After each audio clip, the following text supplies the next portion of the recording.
Le tribunal des pairs du CORED a statué sur 12 affaires en 11 mois et émis des avis que nous proposons aujourd'hui à votre attention.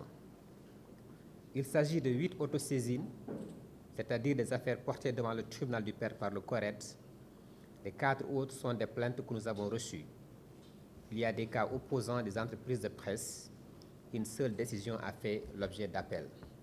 Au total, 24 médias sont concernés par ces avis. Avis 27.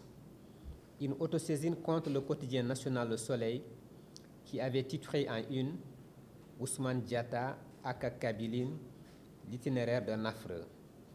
Le tribunal a demandé au directeur de publication Yaham Mbaye et auteur de l'article d'éviter les accusations gratuites pour une affaire pendante devant la justice, tout en l'invitant à plus de prudence dans le traitement des faits.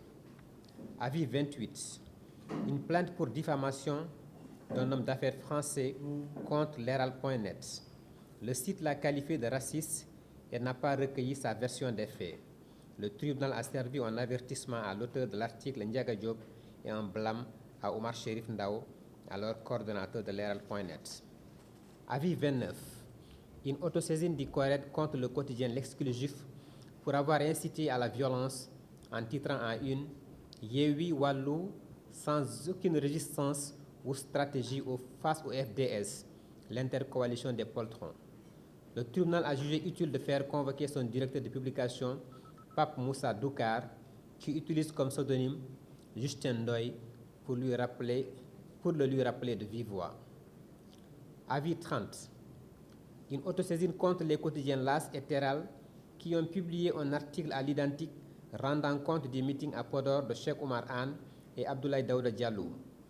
Le directeur de publication de Terral, Sia Kandong, s'est vu avertir, de même que l'auteur de l'article paru dans l'AS, Elhaj Falilou Fall.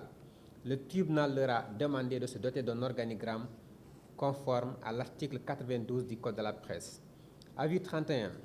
Une plainte du site dakaractu.com contre le quotidien La Dépêche républicaine. Le tribunal a jugé irrecevable la plainte vu que le contentieux entre leurs patrons respectifs, Serigne Diagne et Serigne Mboup, a atterri en justice. Le premier nommé a fait appel, mais la décision en première instance a été confirmée. Le CORED a fait convoquer les deux parties pour une médiation qui est toujours en cours afin de trouver une solution à l'amiable. Avis 32. Une plainte pour diffamation de la société Aquatec contre Mansour Diop, qui était alors à des médias dans le 20h commenté de Sen TV. Le tribunal a infligé un blâme à Mansour Diop et un avertissement à Simon Faye, rédacteur en chef. Avis 33. Une autre affaire qui a opposé deux médias, une plainte du site Khibarou.sn contre sanslimite.sn. Le premier accuse le second de reprendre ses articles sans le citer. L'administrateur de sanslimite.com, Yanko Bassane, a reçu un avertissement du tribunal. Avis 34. Une autosaisine contre le site senenews.com qui a utilisé le nom de la défunte Aïda Ndiaye Badalo pour titrer un article consacré à une bagarre mortelle sur Boni Segel. Le tribunal a réprimandé CNews et invité les médias à respecter la mémoire des morts. Avis 35.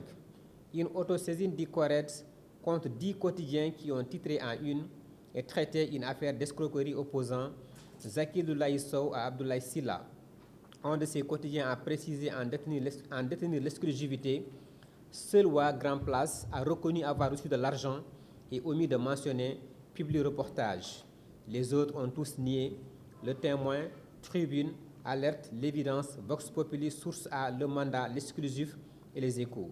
Le tribunal se réserve le droit de sanctionner en cas de récidive. Avis 36. Une autosaisine contre le quotidien Direct News qui a titré à la une Présidence du 16. La nomination d'Abdoulaye Daouda Diallo brise l'équilibre ethnique. Le directeur de publication Mademba Ramata Dia a écopé d'un blâme et le signataire de l'article Rachid Baro un avertissement. Avis 37. Une autosaisine du CORED contre le quotidien national Le Soleil. Pour avoir mis à la une, l'État réplique aux organisations de défense des droits de l'homme alors que le journal n'a pas publié la sortie des dites organisations. Le tribunal a servi un avertissement au directeur de publication Yahambaye pour traitement déséquilibré de l'information. Avis 38. Une autosaisine contre le quotidien Le Mandat, qui a titré à sa une conférence de presse, conférence des partenaires HP Amplify, Oumou Group consolide sa position de leader de l'équipement technologique. Le tribunal s'est désolé du fait que le directeur de publication Aliou Sow ne cherche pas à faire la différence entre une information et une communication commerciale. Elle a averti malgré ses excuses. Un avertissement valable pour Soro Sow pour avoir signé un papier à caractère commercial.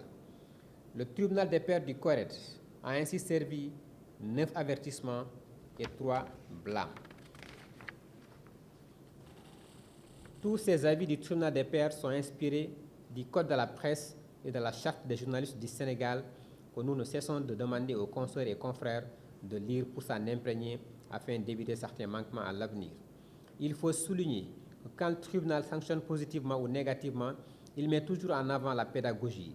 Les sanctions s'adressent naturellement aux auteurs de publications incriminées, aux responsables des rédactions et enfin aux médias visés. Nous nous réjouissons de voir que de plus en plus de Sénégalais nous font confiance quand ils se sentent lésés par la presse. Pour preuve, le tribunal des pairs du Corée, dont le mandat s'achève fin septembre 2023, a eu à connaître au total 15 plaintes, dont 2 irrecevables en 23 autosaisines. Le Corée salue enfin la franche collaboration des médias concernés qui ont fini de comprendre notre rôle d'autorégulateur. 26 avis ont été déjà publiés et peuvent être parcourus sur notre site corred.sn. Les avis du tribunal des pairs du Corée sont pris en compte dans la délivrance du quitus pour obtenir la carte nationale de presse. Les sanctions du Corée font perdre des points aux médias épinglés dans le cadre de l'action au fonds d'appui dans le cadre de l'accès au fonds d'appui et de développement de la presse. La conséquence est qu'un média récidiviste peut ne pas bénéficier du fonds ou voir son montant revu à la baisse à cause de nos sanctions. Merci de votre aimable attention.